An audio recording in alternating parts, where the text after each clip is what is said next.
Once upon a dark night, midnight dreary, I came upon a pondering weak and a weary over many a quaint and some curious nonsense, the forgotten of the lore. While I sit there and nodded, nearly napping, suddenly there came a tapping, as if someone gently rapping chamber doors a chatting. To some visitor but tapping at my chamber door. Only this it could be, it couldn't be no more. I distinctly remember it was the bleak of December, and each separate ember brought its ghostly lecture.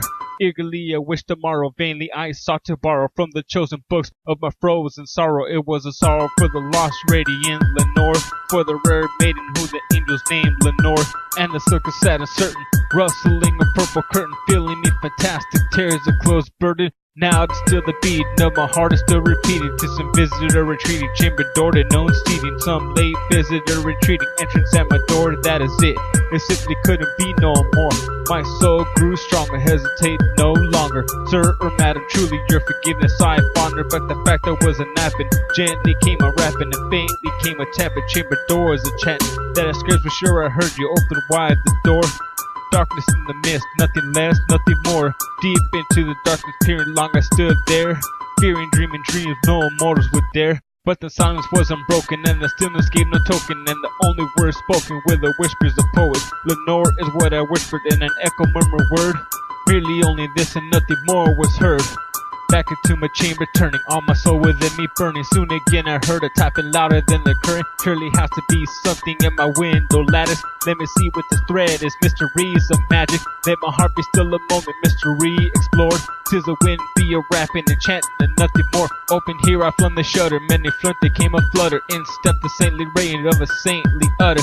No obedience he made, never stopping nor stay. But what made the Lord a lady, perched the chamber fairway, perched above the bust of palace above my chamber door. He perched and he sat and attempted nothing more. Behold this ebony bird, sad fancy to smile by the grave of stern decorum of a tolerant restyle. Thy crest be sure no shaven, the art be sure no craven, ghastly grim of ancient raven wandering the nightly haven. Tell me the lowly name of the nice Petuni shore, with a smirk across his face, quoth the raven nevermore. Much I marvel this ungainly foul to hear discourse, though its answer little meaning relevance to bore. For we cannot help agreeing that no living human being ever yes was blessed with seeing this bird to preach. Bird or beast above the sculpted bust above his chamber door, with such a name as incoherent or ingenious is nevermore. But the raven sitting lonely on the placid bust spoke only that one word of infinite soul, and that one word outpouring, nothing further than he uttered, not a feather than he fluttered, till I scarcely more than muttered, other friends have flown the clutter. On the morrow he will leave me, as my hopes have flown before. Then the bird saved haven spoke the word of nevermore. Sorrow that the stillness broken, reply so amply spoken, doubtless what it utters as its only stock and storing. Caught and happy master, whom a merciful disaster follow faster till the songs of burden plaster, till the dirges of his hope that melancholy burden bore, to the untimely message of nevermore. But the raven still be willing on my sassel in a smile. I willed the cushion seat in front of birds denial.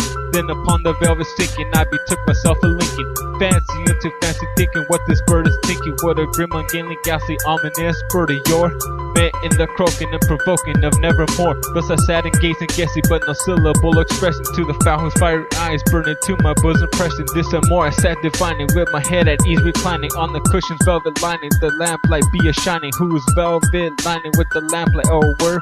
She shall press till then and nevermore. Then methought the air grew denser, perfume from unseen senses, flown by seraphim's footfalls, tinkled tufted pestilence that God had lent thee. By these angels he hath sent respite in the pen from the memories of past. Oh, quaff this kind of pen and forget this lost and nor.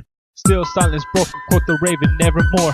Prophet, thing of evil, prophet still a bird or devil, whether temper or tempest tossed is here assembled. Desolate, all undaunted, on this desert land enchanted, on this home by horror haunted. Tell me truly, I demand, is there a balming relief? Tell me, for I implore, and like a broken sonnet, quoth the raven nevermore.